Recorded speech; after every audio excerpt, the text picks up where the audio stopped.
Mga igsuon mayong adlaw kanatong tanan. Karon adlaw na usab nga Biyernes, pitsa 18 sa bulan sa Agosto sa tuig 2023. Ug karon mga igsuon na niya nakita sa ikanapulog siyam nga simana sulod sa tuig.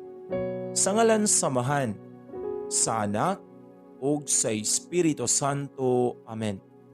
Ang Ebanghelyo kinutlo gikan sa basahon sumala ni San Mateo, Kapitulo 19, versikulo 3 ngadto sa 12. Pipila ka pareseo miduol og misulay pagbitik kaniya pinaagi sa pagpangutana. Nagtugot ba ang atong balaod nga ang bana makabulag sa iyang asawa sa bisan unsang hinungdan?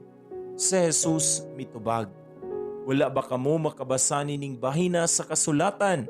Sa sinugdanan ang Dios naghimo kanila nga lalaki ug babae.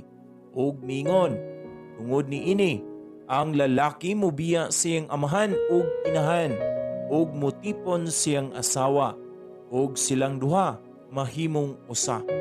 Busa dili na sila duha, kundili usa lamang. Tungod niini, kinahanglan nga dili bulagon sa tao ang gihiusa sa Dios.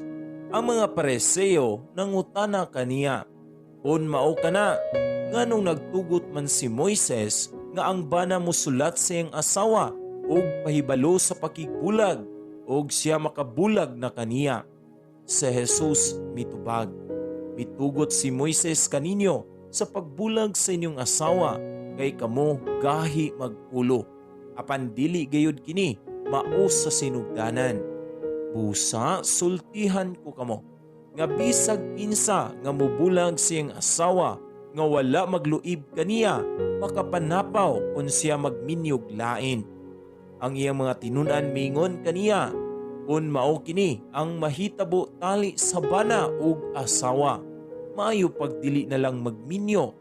Si Jesus mitubag, kining maong pagtulon-ana dili alang sa tanan, kundili alang lamang niyadtong gihatagan sa Dios niini. Kay may nagkalain-laing mga katarungan nganong dili makaminyo ang ubang mga tao. May dili gayod makahimo pagminyo kay nataw nga kapunang daan. Ang uban dili makaminyo kay gikapunan man sila sa mga tao. Ug ang uban dili makaminyo tungod sa gingharian sa langit. Siya nga makahimo padawatan nining akong gitudlo. Mga igsuon, ang Ebanghelyo sa Ginoo. Daigon ikaw, O Kristo.